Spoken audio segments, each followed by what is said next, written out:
बिस्मिल्लाहिर्रहमानिर्रहीम। अस्सलाम वालेकुम। इकोनोमेटिक्स के बेसिक अंडरस्टैंडिंग की इस सीरीज में आज का हमारा टॉपिक है ऑटो कोरिलेशन। हम डिस्कस करेंगे सबसे पहले कि ऑटो कोरिलेशन है क्या। इसको मैं ग्राफिकली और प्रैक्टिकली आपको करके दिखाऊंगा डाटा की मदद से। हमारा ओरिजिनल डाटा सेट है पाकिस्तान के बारे में, पाकिस्तान की इकोनॉमी के बारे में, जो हम यूज करने जा रहे हैं इस वीडियो में। तो सबसे पहले ऑटो कोरिलेशन को डिफाइन कर लेते हैं, समझ लेते हैं कि इसका कॉन्सेप्ट है क्या। ऑटो कोरिलेशन दरअसल जैसा कि नाम से जाहिर है कि जब एक ही फाइनेंशियल टाइम सीरीज या कोई भी फाइनेंशियल टाइम सीरीज अपनी करंट वैल्यू अपनी लैग वैल्यू के साथ एसोसिएशन डेवलप कर ले तो इसको ऑटो कोरिलेशन कहा जाता है। मिसाल के तौर पे आज की जो स्टॉक प्राइसेस हैं, अगर वो कल की स्टॉक प्राइसेस के साथ इंटरलिंक्ड हो जाती हैं, वहां से इफेक्ट लेती हैं, यानी कल अगर बूमिंग ट्रेंड था तो आज भी एक्सपेक्ट यही किया जाएगा, या एक दिन बाद 2 दिन बाद भी यही एक्सपेक्ट किया जाएगा। तो एक रिलेशनशिप ऑब्वियसली हमें नजर आता है कि कल की वैल्यू आज की वैल्यू के साथ कोरिलेट कर रही है। इसको ऑटो कोरिलेशन कहा जाता है। सीरियल कोरिलेशन भी बिल्कुल सिमिलर बल्कि सेम टाइप का कॉन्सेप्ट है with slight difference. Serial correlation में असल में दो पैरेलल सीरीज जब कोरिलेट हों तो वो सीरियल कोरिलेशन कहा जाता है, लेकिन ऑटो कोरिलेशन में एक ही टाइम सीरीज टी वैल्यू में जो उसकी वैल्यू टी पीरियड में जो उसकी वैल्यू है वो t-1 के साथ कोरिलेट कर रही हो, इसी तरह t-1 की वैल्यू t-2 के साथ कोरिलेट कर रही हो, इसको कहते हैं हम सक्सेसिव वैल्यूज।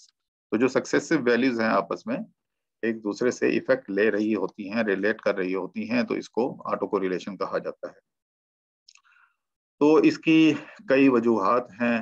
हमारी ऑर्डिनरी लीस्ट स्क्वायर असम्पशंस के मुताबिक जो म्यू है, यानी जो एरर टर्म है या जिसको हम स्टोकेस्टिक वेरिएबल कहते हैं, उसके अंदर रैंडमनेस होनी चाहिए। लेकिन जब ये म्यू अपनी ही प्रीवियस वैल्यू के साथ कोरिलेट कर जाता है तो दरअसल इसकी इंडिपेंडेंस लूज हो जाती है और उसके अंदर जो रैंडमनेस है उसकी जेन्युइननेस खत्म हो जाती है।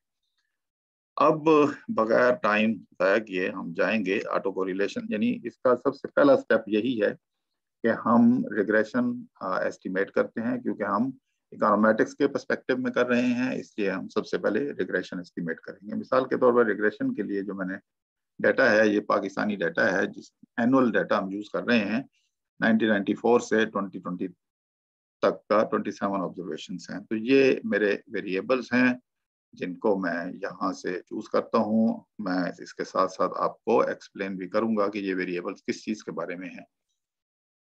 ओके, मैं इसको थोड़ा सा ऑर्गेनाइज कर लूँ। तो ऑर्गेनाइज करने का तरीका ये है कि जो डिपेंडेंट वेरिएबल है उसको पहले होना चाहिए। मिसाल के तौर पर ये मैं GDP, Pakistani GDP measured in US dollar, इसको कंट्रोल एक्स, कंट्रोल होम और कंट्रोल बी सी, और उसके बाद यहाँ से अब बाकी जो मेरे वेरिएबल हैं, ये current account balance as a percentage of GDP, Pakistani debt as percentage of GDP, investment as percent of GDP, और ये रेजिजुअल क्योंकि ये बाय डिफॉल्ट उधर मौजूद था, ये वेरिएबल नहीं है, अनएम्प्लॉयमेंट रेट, ये हमारा डाटा है। अब इसको मैंने ओके किया, रिग्रेशन रन की।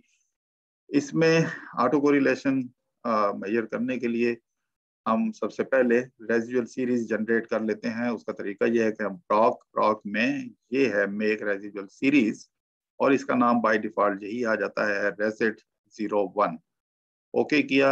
अब इसका एक तरीका यह है कि हम ये यहाँ पे कमांड विंडो पे आएंगे और लिखेंगे प्लॉट के बाद RESID 01, ये हमारी सीरीज का नाम है। तो इसको एंटर किया तो ये फ्लक्चुएशन हमें बता रही है। इसको आप कंपेयर करेंगे, ये इस एक आइडियलाइज्ड किस्म की ये फिगर मैं आपको दिखाने लगा हूँ।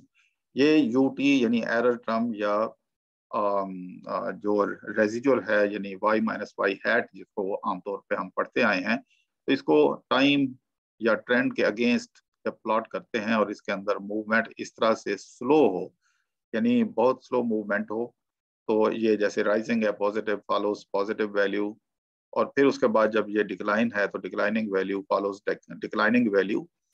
तो ये एक पॉजिटिव ट्रेंड या पॉजिटिव कोरिलेशन को शो करता है।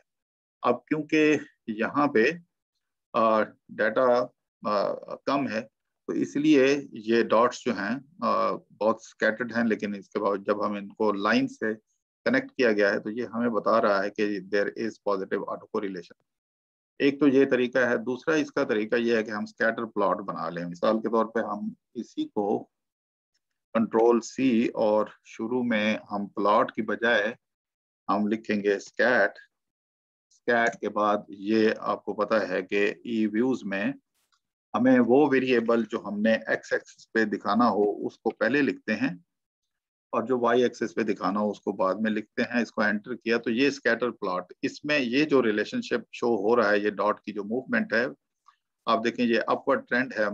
अपवर्ड ट्रेंड ये दिखा रहा है कि ये जो रेजिजुअल की टी पीरियड में यानी 1 पीरियड में जो वैल्यूज हैं और जो T-1 यानी लैग्ड वैल्यूज हैं उनके दरमियान जो एक रिलेशनशिप है ये पॉजिटिव है, क्योंकि ये अपवर्ड ट्रेंड हमें दिखा रहा है कि ये पॉजिटिव है। इसको हम अपने नोट्स में इस तरह से दिखाते हैं कि ये पॉजिटिव ऑटो कोरिलेशन है। तो ये पॉजिटिव ऑटो कोरिलेशन जब टाइम के अगेंस्ट, और ये पॉजिटिव ऑटो कोरिलेशन जब यू टी यानी टाइम पीरियड टी में जो रेजिजुअल टर्म की वैल्यू है उसकी अपनी ही लैग वैल्यू के साथ जब कोरिलेट करके देखते हैं, ट्रेंड बना के देखते हैं, स्कैटर प्लॉट इस तरह आता है। दूसरा इसका तरीका ये है कि रन्स टेस्ट।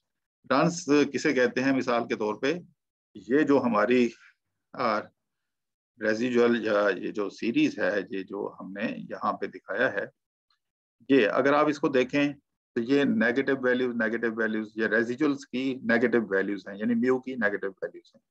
और उसके बाद फिर ये अब ये एक जो ट्रेंड बनता है इनको हम रन्स कहते हैं। मिसाल के तौर पे ये negative values consecutive negative values आ रही हैं, और फिर पॉजिटिव वैल्यूज कंसेक्टिव आ रही हैं। उसके बाद फिर ये नेगेटिव के बाद फिर ये पॉजिटिव वैल्यूज 3 4 2 3 इकट्ठी आ रही हैं, फिर नेगेटिव वैल्यूज इकट्ठी आ रही हैं, इनको रन्स हम कहते हैं। तो ये रन्स रिलेटिवली नंबर में कम है। उसकी वजह ये है कि कम से क्या मुराद है, मैं आपको इस डायग्राम से दिखाता हूँ कि जब ये पॉजिटिव क्वाड्रेंट में थी म्यू की वैल्यू, और फिर एकदम ये नेगेटिव क्वाड्रेंट में चली गई, फिर ये पॉजिटिव फिर नेगेटिव, यहाँ इनको हम कहते हैं रन्स बहुत ज्यादा हैं। ये एक एक से दूसरे डॉट डॉट दूसरा डॉट तीसरा डॉट फिर पॉजिटिव क्वाड्रेंट में एंड सो ऑन। तो ये नंबर ऑफ रन्स ज्यादा हैं। जब नंबर ऑफ रन्स ज्यादा हों यानी पॉजिटिव नेगेटिव फ्रीक्वेंटली चेंज हो रहे हों तो इसको नेगेटिव ऑटो कोरिलेशन समझा जाता है, इंडिकेट कर रहे होते हैं। प्रॉपर टेस्ट तो हम आगे जाके करेंगे।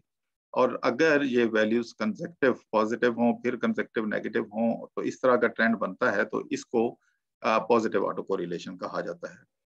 तो इस शॉर्ट वीडियो में इतना ही। फिर आगे जाके हम प्रॉपर टेस्ट यानी एस्टिमेशन के जरिए ऑटो कोरिलेशन कैसे होती है उसको डिस्कस करेंगे। Thank you very much. Allah.